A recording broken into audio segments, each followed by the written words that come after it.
mars. Bienvenue, bonjour. On est là aujourd'hui avec Maëlys, pour échanger autour de la journée des droits des femmes, et je tiens à insister sur ces mots-là, avec la question un peu qu'on s'est posée de quelle place pour les hommes dans tout ça.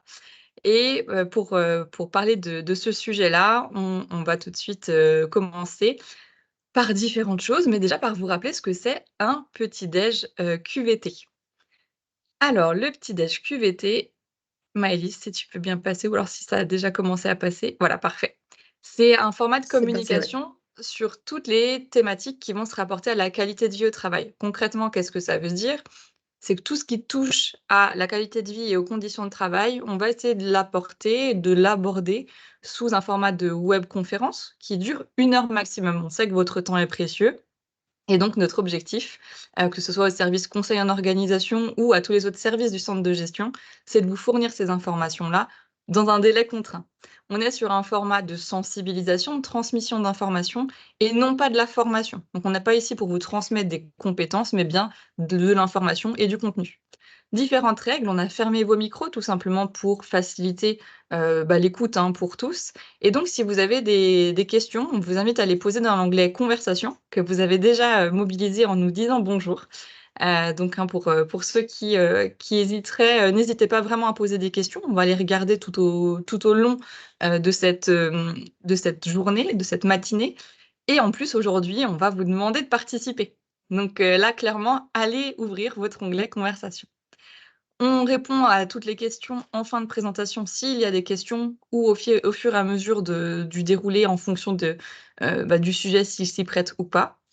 Nous sommes ici dans un cadre bienveillant, donc on est, dans cet objectif de partage, de collaboration et de oser dire aussi, mais tout en restant respectueux toujours, dans les façons de dire les choses.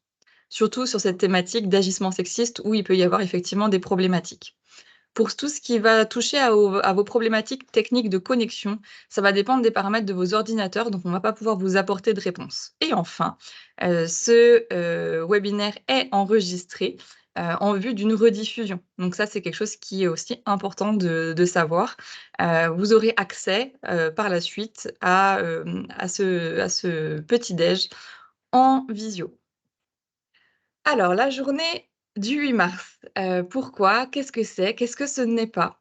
N'en déplaise à tous les commerciaux, ce n'est pas la journée de réduction pour une épilation ou pour le nouveau Thermomix ou je ne sais quel instrument de cuisine ou de ménage, ou ce n'est pas non plus la journée pour les fleuristes, on n'est pas pour la fête de la femme. On est aujourd'hui ici, là, pour parler des droits des femmes et notamment du fait que c'est une journée qui existe depuis 1977, qui a été créée par l'ONU, qui avait pour objectif initialement de célébrer toutes les avancées des droits des femmes, de rappeler les combats qui ont été menés, que ce soit dans le travail, dans le droit de vote aussi tout simplement, mais aussi dans, tout ce qui est les avancées sociales, sociétales, pour que la femme puisse être l'égale de l'homme. Aujourd'hui, encore sur de nombreux points, ce n'est pas forcément le cas, que ce soit dans nos comportements, que ce soit dans nos façons d'agir ou même dans le droit tout simplement.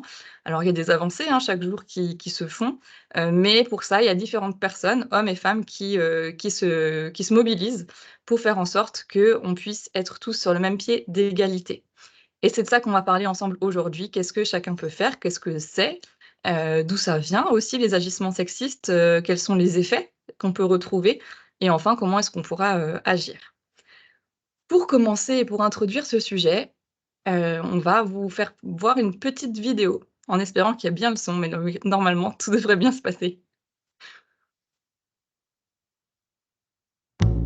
C'est pour ça que les 3 derniers mois de ce stage, je me suis retrouvé avec beaucoup plus de responsabilités. Et traiter ces dossiers disons sensibles m'ont permis d'acquérir un maximum de connaissances du marché américain dans ce secteur. Elle vous va très bien cette cravate, hein. Elle fait ressortir vos yeux. Merci. Dans le secteur Oui, américain... mais bon, écoutez, j'ai lu votre CV, vous inquiétez pas, les RH m'ont briefé, il est très bien, là n'est pas la question. Mais moi j'ai besoin de quelqu'un qui soit capable de faire plusieurs choses en même temps. Oui, eh bien, durant ce fameux stage, je travaillais sur ma mission et sur ces dossiers dont je vous parlais. Et tout ça en même temps. Non mais, c'est-à-dire que le poste demande une capacité à savoir travailler ensemble. Je ne cherche pas quelqu'un qui va vouloir s'imposer ou faire ses gros bras. Vous comprenez? Hein? C'est-à-dire que l'organisation dans l'entreprise est plutôt horizontale. Pas de problème. Non, non, mais attendez. Pas de la façon horizontale que vous pensez, je vous vois venir. Oui, non, bah écoutez, arrêtez, hein, c'est bon, moi je les connais les hommes, hein. Ils pensent qu'à ça, à ça et au foot. Bon, écoutez, je vais vous prendre en période d'essai, je vous donne une chance. Ah, merci de votre confiance. Ouais, oui, bon, de toute façon, au pire, je trouverai bien quelqu'un pour me porter mes cartons et me faire un créneau, hein. Je plaisante, détendez-vous. Hein. Ah, dernière chose, évidemment, vous serez payé 10% de moins que vos homologues féminines. Je me cale sur le marché. D'accord? Allez, merci, filez. Filez.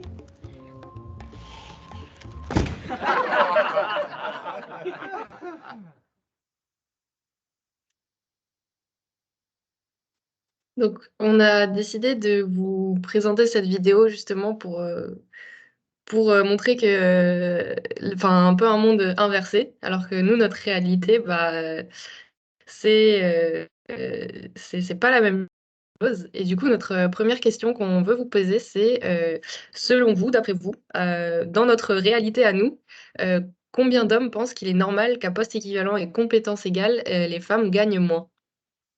Donc, vous pouvez répondre directement dans l'onglet conversation. En pourcentage, du coup, ou en, voilà, en nombre sur 10, ça marche très bien aussi. On pourra le transformer. N'hésitez pas, hein, soyez pas timide. On a nos 2 premières réponses. On va en attendre quelques-unes d'autres et puis, on enchaînera. Donc on a 7 sur 10, 15, 100%, soyons optimistes, 40, 30, 20%, 50%, trop. Alors Maëlys, dis-nous tout. Alors, c'est 20%. Donc, c'est-à-dire qu'il y a 20% d'hommes qui pensent que, il est normal que pour un même poste, pour des mêmes compétences, des femmes gagnent moins. Donc, c'est quand même pas négligeable, ça fait quand même beaucoup. Et sachant en plus que, tu m'arrêtes si je me trompe, mais il me semble que chez les jeunes, hein, les 18-35 ans, c'est quelque chose qui est en train de remonter, non? Oui, c'est ça. Donc là, les différents chiffres que on va vous présenter dans les différentes diapos à venir, c'est des chiffres qui ont été basés sur le baromètre qui a été commandé par le Haut Conseil de l'égalité, qui est sorti donc en ce début d'année 2024 et qui a fait des constats assez alarmants sur le fait que le sexisme remonte chez les jeunes notamment. Et donc, on a décidé de vous présenter ces quelques chiffres qui nous ont le plus choqués. Donc ensuite, toujours selon vous, à combien de pourcents vous estimez le nombre d'hommes qui pensent que les femmes sont leurs concurrentes sur le marché du travail?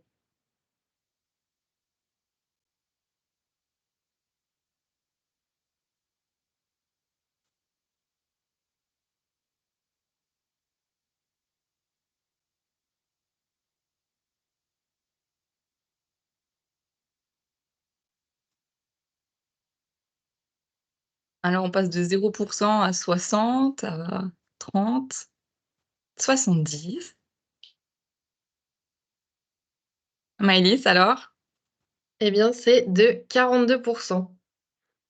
Donc ça Donc, veut dire que plus de 6 hommes sur 10 estiment qu'on n'est pas leurs égaux et qu'on va pas être en concurrence avec eux. c'est ça.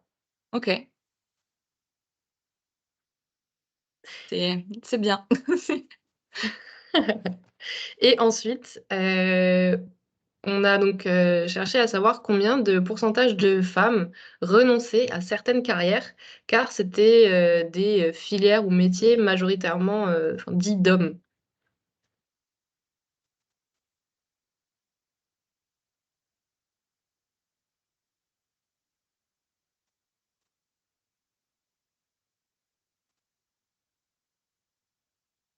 60, 30, 70%, 60%.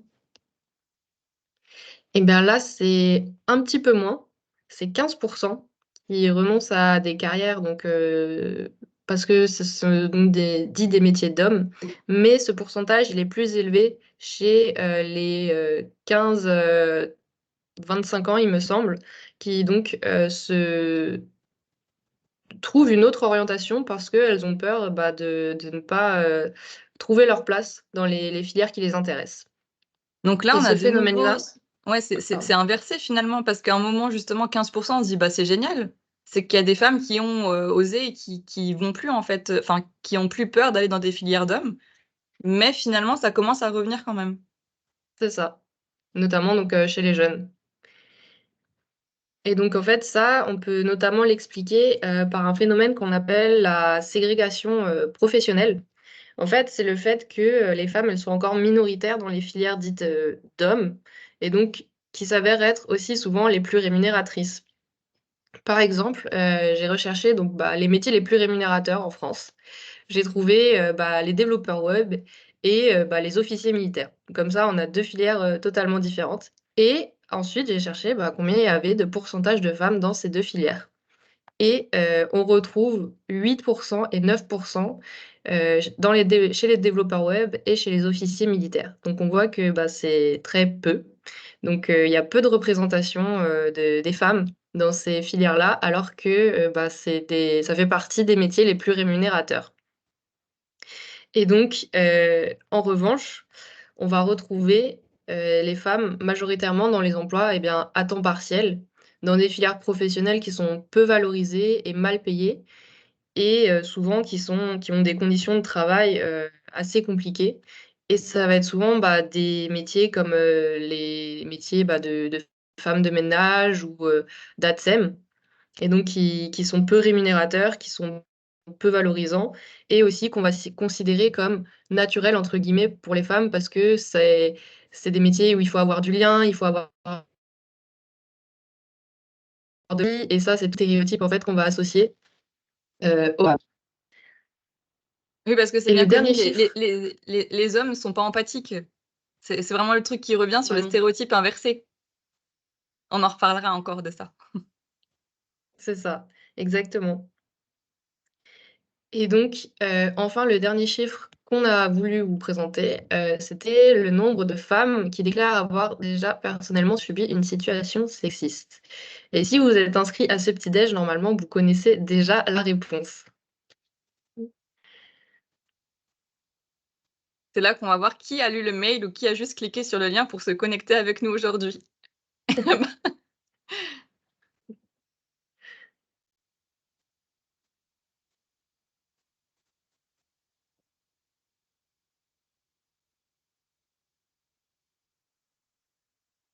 Donc c'est ça, on est à 9 sur 10.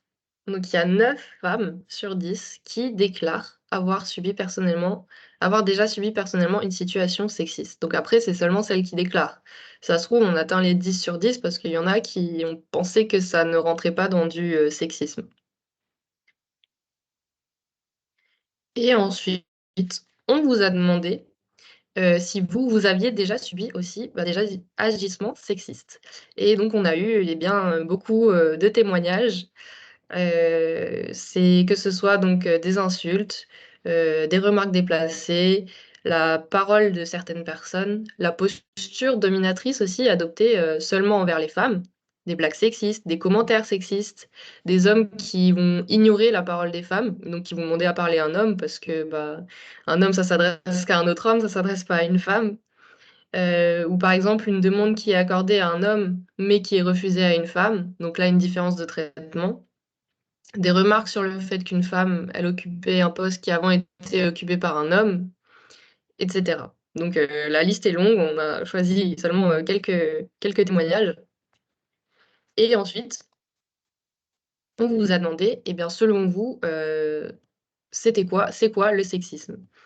Et donc là, pareil, on a eu, différentes, définitions. Comment vous définissiez, ce phénomène-là? Ce qui est le plus, souvent, revenu, c'était le fait que ce soit, une discrimination liées au sexe, et surtout liées, au sexe féminin, donc de dévalorisation, de la femme. Vous avez aussi défini ça comme le fait que, bah, ce soit des blagues douteuses, que ce il y ait une inégalité de traitement, qu'il y ait des choix imposés, que des hommes envers les femmes, et cetera. Et donc on a décidé de, clarifier, ce que c'était réellement le sexisme. Et donc pour ça, je suis allée voir, dans le Robert, le petit Robert, le dictionnaire, comment, c'était défini. et ils le définissent comme une attitude de discrimination fondée sur le sexe et spécialement discrimination à l'égard du sexe féminin. Donc là, ça rejoint en fait la majorité des définitions que vous aviez données pour le sexisme. Et ensuite, j'ai cherché à savoir, eh bien, dans le monde du travail, à quoi ça renvoyait. Eh bien, ça renvoyait, à l'ensemble des propos et comportements fondés donc sur des stéréotypes, de sexe. Donc, par exemple, pour une femme, ça va être, le fait, qu'elle a de l'empathie, qu'elle est chaleureuse, qu'elle va être, avenante, et cetera.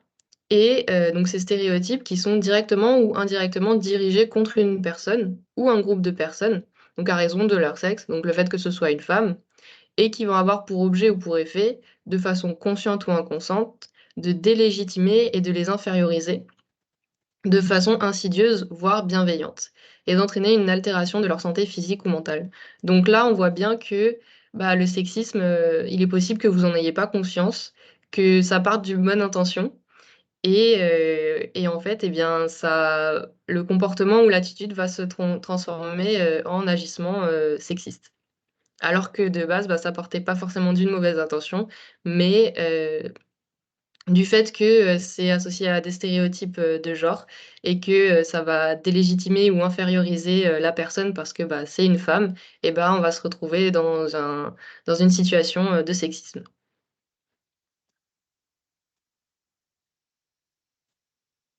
Et donc, après, on a décidé de revenir aussi sur la définition, des agissements sexistes. Donc là, ça reprend, la définition que je vous ai, présentée sur, le sexisme au travail et donc c'est tout agissement lié au sexe d'une personne ayant pour objet ou pour effet de porter atteinte à sa dignité ou de créer un environnement intimidant, hostile, dégradant, humiliant ou offensant. Et donc à savoir que, ces agissements sexistes, ils peuvent être punis par des sanctions disciplinaires et civiles. Donc ça peut être, réparation du préjudice, c'est disciplinaire, donc ça va être au niveau, de l'employeur, ce qu'il décide de mettre, en place pour faire cesser, les agissements. Et du coup ensuite, on a, l'outrage sexiste. Donc là, en fait ça revient un peu à la même chose que, l'agissement sexiste, sauf que, eh bien, ça relève du pénal. En fait, quand, du coup, le tribunal va se saisir de ça, va le qualifier d'outrage sexiste, on va rentrer, dans le pénal et donc là, ça peut aller à des contraventions de 4e classe avec, aussi des peines complémentaires en fonction de ce que le juge décidera, avec, des stages de lutte contre le sexisme et de sensibilisation à l'égalité entre les femmes.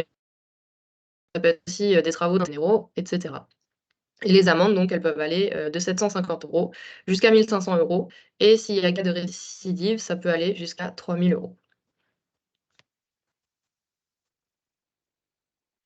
€. Et du coup, comment, bah, expliquer tout ça? On a fait nos petites recherches et en fait, il y a différents phénomènes qui peuvent expliquer tout ça. Le premier qu'on a trouvé, c'est le syndrome de la reine des abeilles.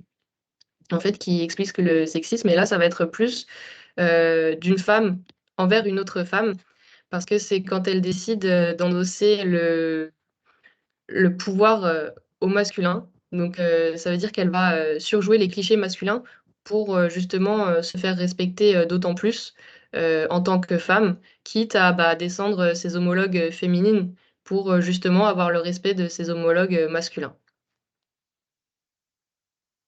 Le second phénomène qu'on a trouvé, c'est le plafond de verre et ça, c'est en fait, c'est un frein invisible dans la carrière d'une femme. Donc ça veut dire qu'à partir d'un certain niveau, d'une certaine évolution, elle pourra pas aller plus haut.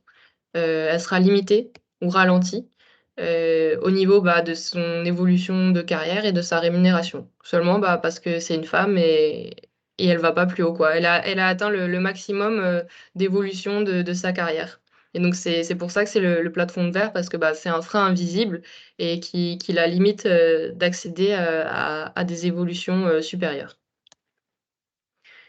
Le troisième phénomène qu'on a trouvé, c'est la falaise de verre. Et là, c'est en fait quand on donne la patate chaude, entre guillemets, aux femmes. Et donc, en fait, c'est qu'on va mettre des femmes au pouvoir quand il y a des situations de crise. Donc, on va seulement les nommer quand bah, ça va plus du tout. Dans la collectivité, par exemple, on va mettre une femme responsable. Et bah, si jamais la crise bah, perdure, on pourra dire que bah, c'est de la faute de la femme. C'est pas lié à autre chose, c'est parce qu'on a mis une femme au pouvoir et ça explique cela.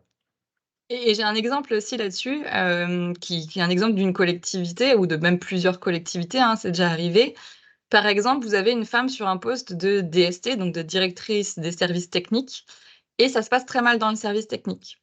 Et ben, qu'est-ce qui va se passer si cette femme part? On va faire un recrutement et souvent, la direction, même si la direction est, féminine, hein, ou les élus vont dire: «Ah non, non, on a déjà testé une femme, en DST, ça marche pas du tout, on va mettre un homme». Et donc dans le recrutement, il va y avoir cette discrimination à l'embauche qui est inconsciente dans le sens où ils sont partis du principe que ça a échoué parce que c'était une femme, alors que ça se trouve, c'est juste et c'était le cas, parce que la personnalité de la personne faisait que ça ne marchait pas. Si elle avait été un homme avec la même personnalité, ça n'aurait pas marché non plus. Mais il y a ce raccourci mental qui est fait de dire que, si ça marche pas, quand une femme est sur un poste masculin, alors c'est, la problématique, de c'est une femme qui était sur un métier d'homme et donc ça marche pas. Et oui, pour répondre à une question qui est dans le commentaire, dans la petite enfance, c'est la même chose, mais de façon inversée et c'est là, effectivement, de quelle place de l'homme là-dedans. C'est qu'on a les sexismes inversés aussi sur les postes très féminins ou féminisés, et on a déjà eu des remarques de ce type-là aussi. Quand un homme, dans une équipe de crèche, venait donner son avis sur des projets, il était décrédibilisé par l'équipe féminine qui disait: «Oui, ben, non, mais c'est bon, toi, ton avis, il compte un peu moins». Ou alors, des remarques du type, «Ah bah, tu es vachement empathique pour un homme, on n'aurait jamais cru que tu pouvais faire ce poste».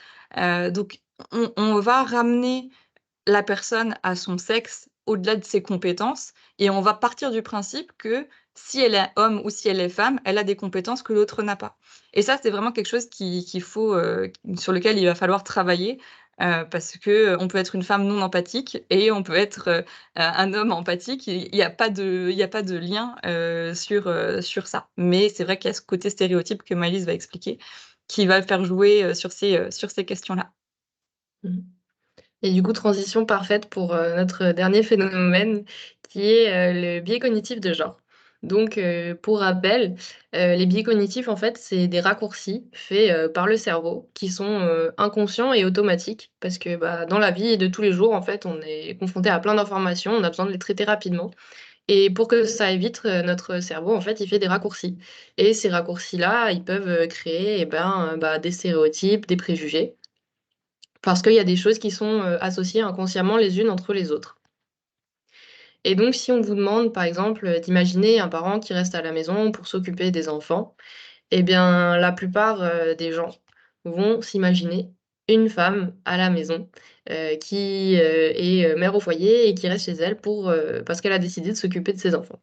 Il y a et avec ça, en fait, il y a tous les stéréotypes de genre qui vont être associés. Donc le fait qu'elle est à l'écoute, qu'elle est bienveillante, qu'elle est empathique et cetera.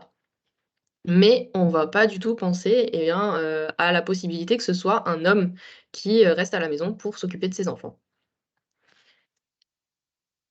Et dans le monde du travail, eh bien, on remarque en fait l'effet inverse, pour les femmes notamment. Parce que si on demande, d'imaginer une personne, qui dirige une entreprise, une personne, qui a un poste d'ingénieur ou une personne qui est dépositaire de l'autorité, eh bien là, toutes les associations, que votre cerveau va faire, eh ben, ça va renvoyer à des hommes qui sont sur ces postes. Parce que justement, il y a, le biais cognitif de genre qui va, agir dans votre cerveau, qui va agir rapidement, inconsciemment, qui fait les raccourcis et donc qui va, se représenter des hommes sur ces postes-là. Alors que, bah, quand, dans la phrase on vous dit: «Imaginez une personne qui fait ceci, cela», eh bien, on ne genre pas du tout la personne, mais quand même inconsciemment, il y a une personne, de sexe masculin qui est associée, à ces postes. et pas une personne de sexe féminin. Et il y a, notamment quelque chose d'assez intéressant, qui a été, mis en évidence par, des scientifiques avec, des tests qui s'appellent des tests, implicites d'association et moi je l'ai fait pour voir, bah, si, j'avais, des, biais cognitifs, qui me faisaient faire des raccourcis, et oui, il s'avère que, j'ai fait un test pour voir si j'associais, entre les hommes et les femmes et entre le monde du travail et le monde familial, qui était associé à quoi et j'ai associé, implicitement, plus facilement les hommes au monde du travail et les femmes, au monde, de la famille. Donc même en fait, en étant, bah, conscient de tout ça, c'est quelque chose qui est, tellement, ancré en nous et qui est, «normal» entre guillemets que et bah, c'est implicite, c'est automatique et en fait on n'en a pas conscience. Et bah, pour, déjouer tout ça, une des choses qu'on peut faire, bah, c'est notamment se sensibiliser et bah, avoir conscience des biais, cognitifs de genre pour déjouer tout ça.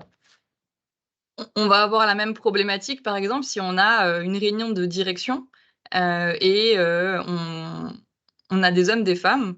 Il faut faire le café, c'est les femmes directrices de pôle qui vont le faire.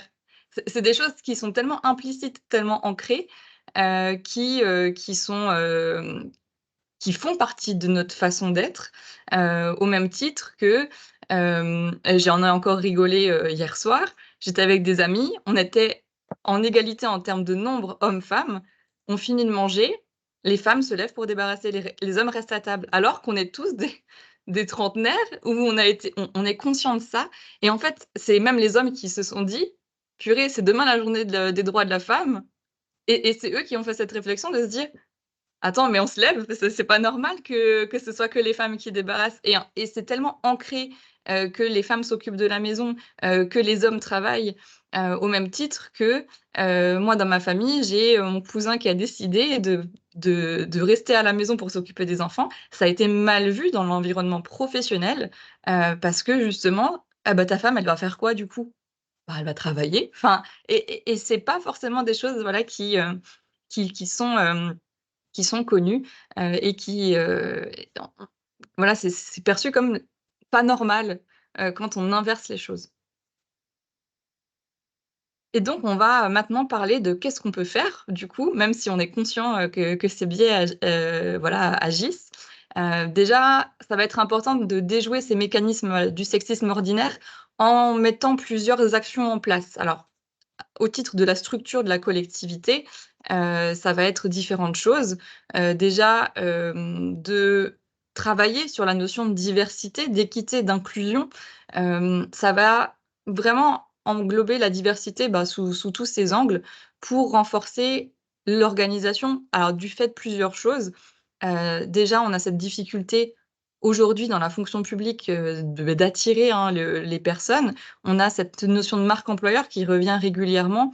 Quand on a une collectivité et qu'on montre que, homme ou femme, peu importe notre, voilà, notre origine, notre lieu d'habitation, de où on vient, quelles études on a fait, on a tous notre place à jouer. Ça va agir fortement sur la marque employeur et au-delà de ça, toutes les études le prouvent, plus vous avez de diversité dans les équipes, de formation, de mode de pensée, d'hommes-femmes, on va voir les choses aussi de façon différente et ça va permettre d'augmenter, et votre productivité, mais aussi la créativité, l'innovation et l'ouverture d'esprit et ça va jouer sur la réputation de la structure. C'est chez nous, les femmes peuvent être sur des postes de direction et aujourd'hui dans la territoriale, on a vraiment cette force, c'est que de nombreuses femmes sont sur des postes de direction de collectivité. Par contre, il y a encore des métiers où il y a très peu de femmes, comme, bah, sur les métiers techniques et encore il y a 2-3 ans, quand j'interviens dans les services techniques, quand il y a, une femme qui est présente, dans l'équipe, ça va être des blagues sexistes toute la journée de type: «Ah bah tiens, il faut passer le balai,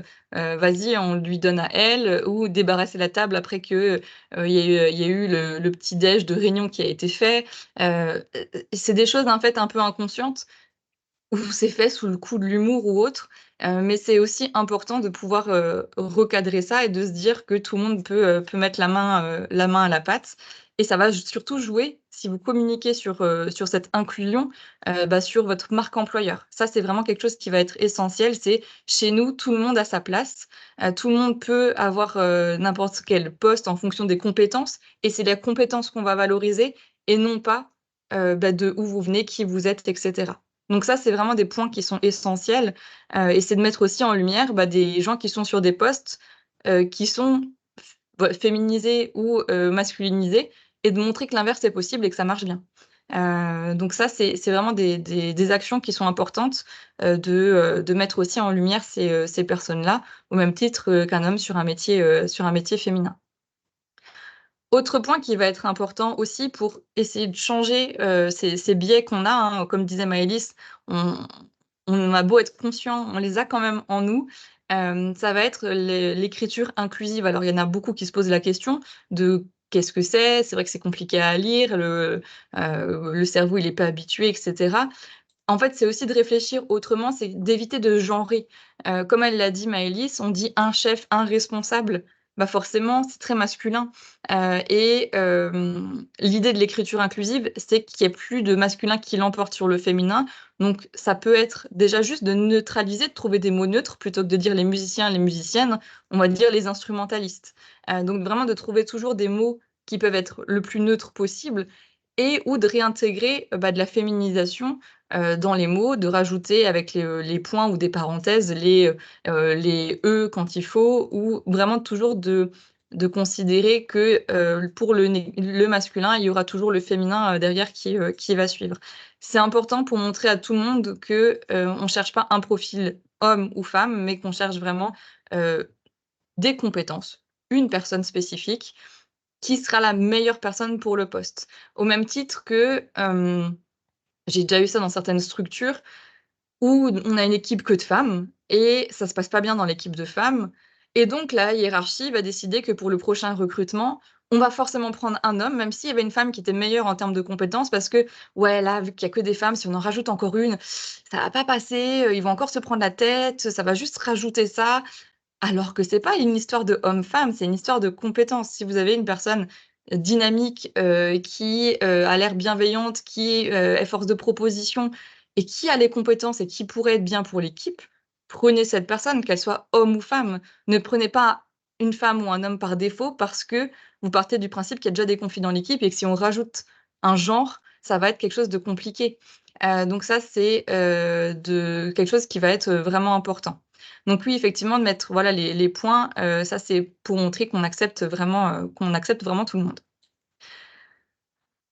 Un autre, sujet aussi qui va être important par rapport à ces questions-là, ça va être les quotas. Alors, on a cette chance effectivement dans la fonction publique,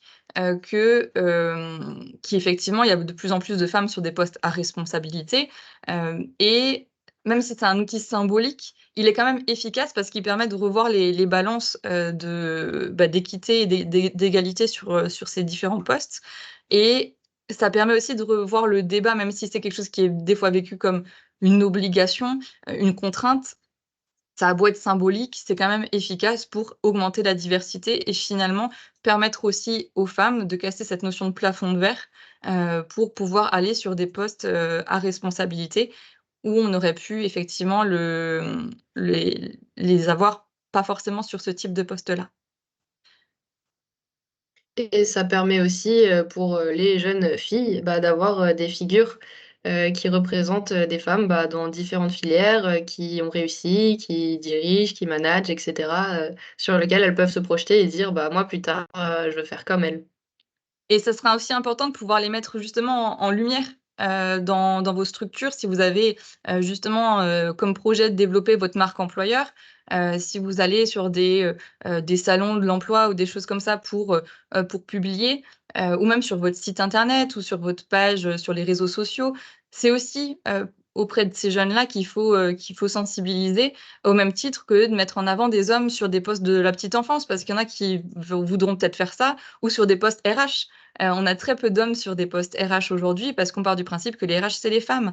Alors que non, enfin, voilà, c'est aussi ça, c'est d'aller à l'encontre du stéréotype en mettant en lumière les profils, du sexe opposé sur les postes que vous avez en interne pour donner aussi cette chance aux jeunes de choisir une filière qui leur plaît et pas une filière qui est genrée. Et ça, c'est vraiment quelque chose qui est important.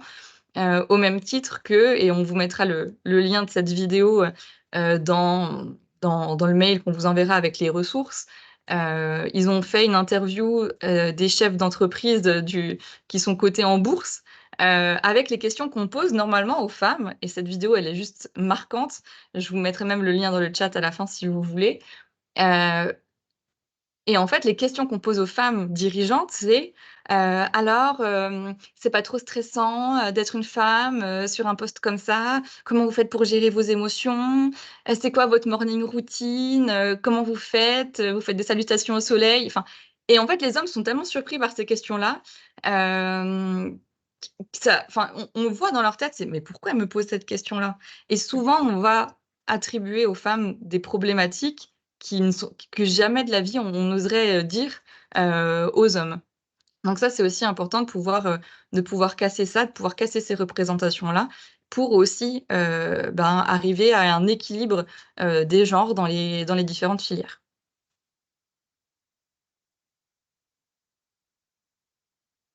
Ce qui va être important aussi, c'est de mettre en place des sensibilisations. Un peu comme ce qu'on fait ce matin, ça va être différentes choses, hein, différentes actions qui peuvent être, mises en place. Et là où, il y a quelque chose à faire, c'est de jouer sur l'ensemble des agents et des élus. On a un nombre d'agissements sexistes très fort, enfin, réalisés par la population élue, avec des remarques très, très genrées.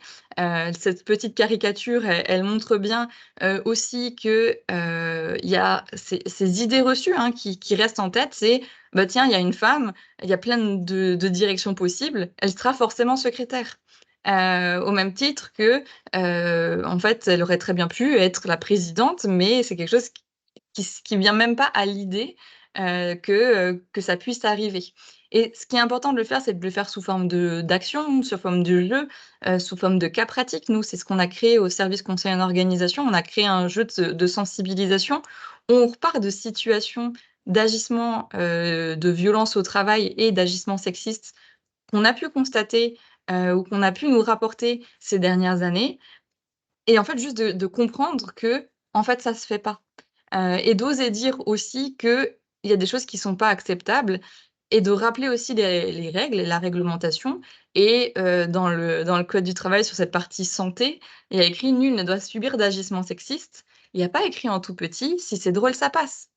Donc au bout d'un moment de dire: «Oh mais c'était pour rire, c'était une blague», non, on est au travail, on peut rire de tout et pas avec n'importe qui, ça se prête ici aussi. Et c'est de dire que, ça peut être, justement quelque chose de compliqué à vivre. Et quand c'est des messages qui sont portés par les hommes, de dire: «Ouais bon, tes petites blagues là, c'est un peu lourd, moi je suis pas prêt à les tolérer en tant qu'homme». En fait, ça permet aussi de pas avoir le côté, très féministe engagé, où quand une femme dit que ça passe pas, c'est: «Oh là là, c'est féministe, aujourd'hui on peut plus rien dire à cause d'elle». Alors qu'il y a des hommes qui se sentent mal à l'aise aussi d'être confrontés à la sexualité ou à des blagues sexistes toute la journée. Et ce qui peut être aussi bien pour sensibiliser, c'est de faire des diffusions de vidéos. Donc il y a plein de liens, sur YouTube que vous trouverez, et notamment le lien que je vous ai mis là dans le support, on va pas la voir, mais ça parle aussi de la notion de consentement, expliqué avec une tasse de thé. Donc c'est assez intriguant comme ça, mais je vous invite vraiment à aller la chercher, et à le voir et à le diffuser, pour montrer la différence entre, j'accepte ou pas quelque chose, et que sans oui, c'est non. Alors oui, il y a cette problématique toujours de, jusqu'où ça va et cetera, mais on est dans le cadre du travail et c'est important de sensibiliser les gens avec des actions. Ça peut durer juste 1 heure 30, hein, mais de transmettre des informations régulières, sur les droits et les obligations de ce qu'on fait dans le milieu du travail, et que quand on est, dans la structure qui nous emploie, ou quand on est élu et qu'on vient à la mairie, à la Comcom, à la com d'agglo, peu importe où on vient, en tant qu'élu, on a aussi des devoirs vis-à-vis des agents qu'on encadre. Donc ça, c'est vraiment quelque chose qui va être important. Ensuite, par rapport à ces questions de qu'est-ce qu'on peut faire? Comment agir? Comment réagir? Une petite vidéo.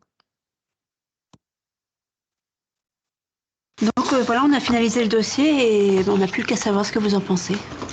Pardon, je me suis encore perdu dans ton décolleté. À chaque fois, elle rougit, j'adore.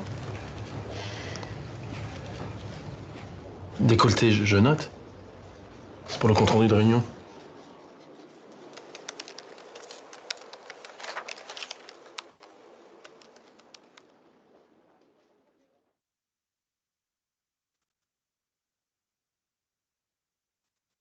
Cette petite vidéo de 30 secondes permet de montrer finalement pourquoi, qu'est-ce qu'on peut faire en tant que témoin. Et ça, c'est vraiment quelque chose d'essentiel. Et là, les hommes ont toute leur place à jouer pour montrer que certaines choses ne sont pas acceptables, ne sont pas tolérables. Alors, on peut se poser la question, bah, pourquoi personne réagit? Il y a un homme qui ose le faire, mais pourquoi personne d'autre réagit? Tout le monde baisse la tête parce qu'on a ce qu'on appelle, alors au-delà de la sidération ou de la scène où on se dit: «Sérieusement, il a osé dire ça?» Et donc votre cerveau va être en état de stress et ce qu'on appelle le stress d'inhibition. On va vraiment être comme sidéré, tétanisé, on va pas arriver à réagir. Au-delà de ça, on va avoir ce qu'on appelle en psychologie sociale l'effet témoin ou l'effet spectateur qui explique qu'un comportement d'aide d'une personne va être inhibé par le simple fait qu'il y a d'autres personnes autour. Pourquoi? Parce que, il y a le côté dilution. Plus il y a de personnes, plus on se dit: «Bah, il y a bien quelqu'un qui va réagir» et finalement personne n'y va et donc cet effet témoin, donc le fait d'avoir du monde autour, va être un frein à la réaction et va avoir vraiment cette notion de dilution de la responsabilité. J'agis pas, mais finalement les autres n'ont pas agi non plus, donc finalement, est-ce que je suis vraiment responsable si j'agis pas? Et c'est quelque chose de psychologiquement, très, très fort. C'est un effet bien spécifique, hein, qui a été mesuré, depuis, des dizaines d'années, voire même beaucoup plus et qui revient systématiquement quand on est spectateur d'une scène. Plus il y a de monde, moins on agit. Ce qui explique pourquoi, dans les récentes histoires où il y a eu, par exemple, des agressions sexuelles dans les transports en commun, personne ne bouge parce que justement, il y a bien cet effet-là de, l'effet témoin où on va être là dans cette inhibition en se disant: «Mais qui va agir?» Et donc quand on est témoin et qu'on aimerait agir mais qu'on n'ose pas forcément y aller, il y a des choses qui sont vraiment importantes, c'est de dire à, si on a des personnes qu'on connaît pas, c'est de dire: «Et toi là avec ton pull gris, tu viens m'aider» et le fait d'être nommé par quelqu'un, ça va nous obliger à passer à l'action, et ça va aller à l'encontre finalement de l'évaluation du risque qu'on va prendre. C'est de dire: «OK, si j'y vais tout seul, peut-être que je vais me prendre un coup, peut-être que je vais me reprendre une remarque. Ah bah tiens, c'est mon chef qui fait un agissement, sexiste. Peut-être que si je dis quelque chose, ça va pas passer». Bah, si on y va à plusieurs en disant que c'est pas tolérable, alors du coup, ça permettra de mieux agir. Donc ça, c'est quelque chose qui est vraiment important. C'est pas de votre faute si vous agissez pas sur le coup et en plus, on peut s'en vouloir par après de pas avoir agi alors qu'on a été témoin d'une scène. Mais c'est vraiment un effet psychologique, psychosocial qui est très fort, et qu'il va falloir combattre, mais tout seul, ça va être compliqué. Et donc comment réagir, comment agir quand on est, témoin? En tant que témoin, il y a plusieurs choses qu'on peut faire. On peut déjà ne pas ignorer. Même si sur le coup on est sidéré, c'est important de faire remarquer à la personne, via toute la bienveillance qu'on peut faire, que c'était pas acceptable. Si c'est quelque chose qui arrive en plus souvent, à nous d'alerter l'employeur. On a un devoir de prendre aussi soin de la santé et de la sécurité au travail de ses collègues, et ça, c'est vraiment cette notion d'agir, et d'aller montrer aussi son soutien à la personne, de dire: voilà, j'étais là quand il t'a dit ça, j'ai pas réagi sur le coup parce que j'ai pas su comment faire. Comment ça va? Est-ce que tu veux que je t'accompagne, au service RH, au N+2? Tu sais que tu peux prendre rendez-vous chez le médecin du travail pour en parler, pour que ce soit inscrit dans ton dossier. C'est aussi ça, pour montrer à la personne que oui, ce qui s'est passé, c'est pas acceptable et tu n'es pas seul. Et le fait de faire ça, ça suffit parfois aussi à débloquer des situations pour montrer à la victime qu'elle est pas toute seule, qu'elle peut agir, et qu'elle aura en plus un soutien. C'est toujours compliqué, d'agir ou de faire une remarque, parce qu'on a toujours peur de se prendre un retour de bâton ou un retour de flamme en fonction, de là où on intervient, mais ça va être essentiel de pouvoir, vraiment signaler ces problématiques-là et de montrer, comme ce monsieur dans la vidéo, qu'en fait ce qui est dit n'est pas acceptable. Sous le coup de l'humour, moi je le fais, quand je subis des remarques sexistes ou des sous-entendus, parce que ça arrive aussi, hein, quand on intervient dans les collectivités. À chaud, je ne sais pas réagir. Par contre, par la suite, je reviens dessus et ça, en tant que témoin, on a le droit de faire, c'est de revenir vers la personne pour pouvoir dire que c'était pas acceptable ce qui a été dit ou fait et qu'on est sur le lieu de travail et que personne n'a à subir ces remarques-là, toujours de façon, très bienveillante, bien entendu.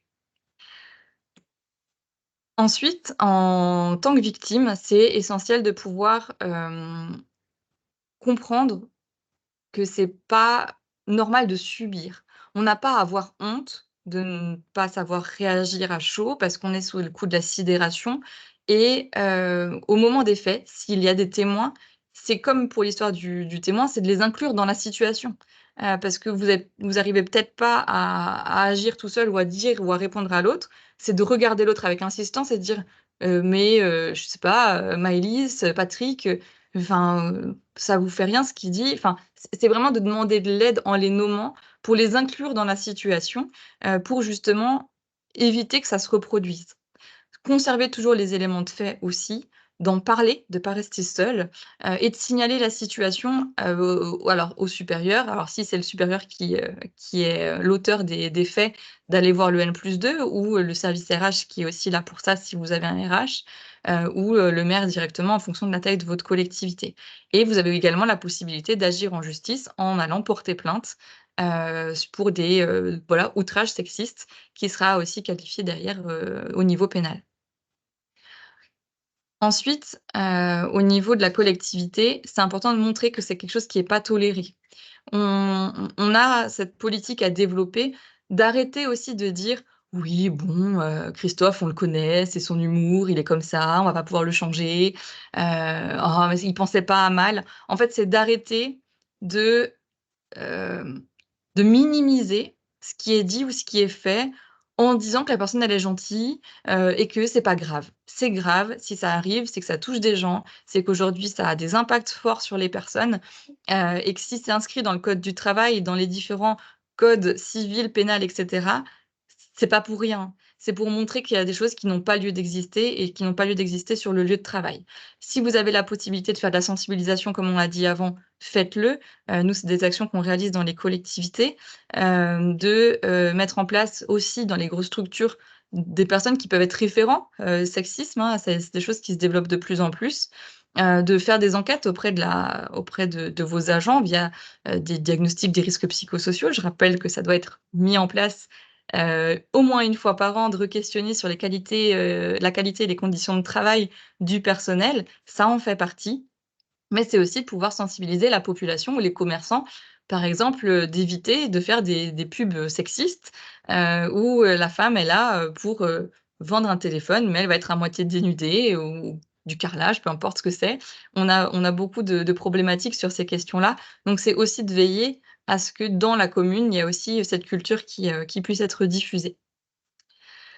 Et enfin, dernier point, qui va être important et avant ça, bien sûr, la place des hommes puisque vous êtes là pour ça aussi. On l'a dit, eux aussi peuvent subir des remarques dégradantes, déplacées sur le physique ou sur les propositions sexuelles masquées. Qu'est-ce que j'entends par là? Ça va être l'exemple d'un, jeune technicien qui est arrivé dans la collectivité en plein confinement, qui est au sol en train de mettre en place du scotch pour faire le sens de circulation et qui subit de la part de ses collègues de l'accueil, des remarques du type: «Ah bah, tu reviens quand tu veux, hein, dans cette position, quelle belle vue on a!» Et quand on raconte ça, c'est souvent vu comme quelque chose de drôle. C'est: «Oh, c'est drôle!» Et ben, en fait, si c'était un homme qui avait fait ces remarques à une femme, ça serait pas passé. Donc au bout d'un moment, ce qu'on ne tolère pas envers les femmes, on va pas le tolérer non plus envers les hommes. Ils n'ont pas à subir ce genre de remarques, parce que tout le monde a le droit au respect et aujourd'hui, on rigole encore de ça, de cette drague malsaine par moment, ou un peu lourdingue quand les femmes le font aux hommes. Parce que c'est socialement, c'est drôle, alors que pas du tout. Les hommes se sentent aussi mal à l'aise d'avoir ça, au même titre que les femmes peuvent se sentir mal à l'aise sur ces remarques-là. Ça va être de rabaisser des hommes qui occupent certains métiers féminins, mais ça, on en a déjà parlé avant, notamment avec la petite enfance et de plus en plus, ce qu'on a, c'est que, les hommes essayent de prendre plus de place et de partage des tâches à la maison, dans leur vie privée Et en fait, aujourd'hui, c'est encore mal vu dans la société où on va avoir des remarques sur la paternité. Quelqu'un qui veut prendre, un congé parental, ah bah, quand on dit congé parental, c'est la femme. Donc si un homme le demande, c'est: «Mais bon, mais ta femme, elle va faire quoi? Et toi, tu as pas peur de perdre ta place? Comment ça va se passer? Quoi, c'est toi qui fais les lessives, c'est toi qui t'occupes d'aller chercher les enfants à la crèche, mais ta femme, elle peut pas le faire?» Et en fait, tout ça, c'est, aller à l'encontre de l'égalité qu'on cherche à avoir, enfin, on cherche cette égalité, ce partage des tâches et c'est même des fois des femmes qui font ces remarques-là aux hommes. C'est de dire que, OK, si on veut que ça marche, si on veut qu'il y ait ce partage des tâches-là, il faut aussi permettre aux hommes de prendre la place qu'on aimerait qu'ils prennent et d'éviter que socialement, il y ait des remarques qui soient réalisées. Donc les hommes peuvent être aussi victimes d'agissements sexistes, mais leur place aujourd'hui, puisque ça arrive quand même beaucoup moins que, les femmes, leur place aujourd'hui, c'est d'être des témoins et c'est d'être des acteurs. Et dans cette notion d'être témoin, ils ont la possibilité aujourd'hui de signaler et d'agir pour ça. Et donc Maëlys, si tu peux passer à la diapo d'après, si ça marche. Et donc dans cette obligation-là, l'employeur a l'obligation, avant même les hommes, a l'obligation de mettre en place différentes choses, notamment toutes les mesures nécessaires pour assurer la sécurité, protéger la santé physique et mentale des agents, avec différentes actions. On ne va pas y revenir, hein, on vous a tout écrit pour que vous puissiez reprendre tout ça, à tête reposée. Mais des actions de prévention, d'information et de formation, et des actions aussi sur l'organisation du travail et de mettre en place les moyens adaptés pour bien travailler. Mais également de veiller à ce que ces mesures soient toujours adaptées dans le temps. Dès qu'il y a des changements, des évolutions, on requestionne ces conditions de travail et l'objectif, c'est de toujours tendre à l'amélioration des situations existantes. Et je le rappelle aussi, chaque collectivité a l'obligation d'agir à chaque fois qu'il y a un signalement qui est fait. Vous recevez un courrier d'alerte, vous devez agir. Vous recevez un signalement, dans le cadre du dispositif de signalement des actes de violence, vous devez agir pour faire cesser les actes et notamment, une des mesures, c'est de faire une enquête en interne pour entendre les parties et mettre en place les bonnes actions et ça, on y viendra juste après, avec cette obligation de résultat. Alors, on a une obligation de résultat, mais on a surtout une obligation de moyens renforcés. Ça veut dire qu'on doit mettre en place des choses. Après, si ça marche ou ça marche pas, c'est pas, forcément quelque chose qui alors c'est important, mais on doit montrer, en tant que collectivité, qu'on a tout fait pour que la situation s'améliore et ça, c'est vraiment quelque chose qui est important et par rapport à justement cette notion de signalement des actes, comment est-ce qu'on fait? Comment est-ce qu'on signale les actes de violence? Déjà, qui peut signaler? Différentes personnes. Il peut être réalisé par toute personne qui est employée par la collectivité. Ça peut être signalé par des bénévoles, des intervenants extérieurs, des agents qui ont quitté la structure depuis moins de 6 mois, mais aussi des candidats à un recrutement, ou dans les 3 mois qui suivent et l'auteur du signalement peut être la victime ou un témoin des faits et ça, c'est quelque chose qui a vraiment changé, en 2020, hein. On a sorti ce texte est sorti. Quand on est témoin, on peut aujourd'hui signaler quelque chose à l'employeur. Les faits signalés peuvent être, soit d'origine professionnelle, soit d'origine extra-professionnelle, mais détectés sur le lieu de travail, notamment les violences conjugales. Ce qui permettra aussi à l'employeur derrière de faire une des actions qui va être importante, c'est de réorienter la personne vers les bons professionnels, vers les associations, vers les médecins qui vont bien, pour que cette personne ne soit pas seule. Aujourd'hui, l'employeur a un vrai rôle de santé et santé publique aussi de son personnel. Ensuite, une fois qu'on sait qui peut le faire, ça va être qu'est-ce qu'on fait? Si votre collectivité a conventionné cette mission avec le CDG 68, il y a une phase de communication qui est importante et votre collectivité doit vous dire comment faire un signalement. Soit c'est en interne, soit, c'est, via, le dispositif de signalement. Si vous êtes victime ou témoin, vous pouvez vous signaler ces agissements en vous rendant sur le site internet du centre de gestion ou en demandant en interne à votre référent un document papier si vous préférez écrire à la main, de remplir les différentes cases en détaillant les faits et en transmettant toutes les informations, tous les documents qui peuvent compléter le signalement, puis d'envoyer ce signalement-là. Nous, au centre de gestion, on accuse réception et on va transmettre à la alors, on accuse réception et on vous réoriente vers les bons professionnels de santé.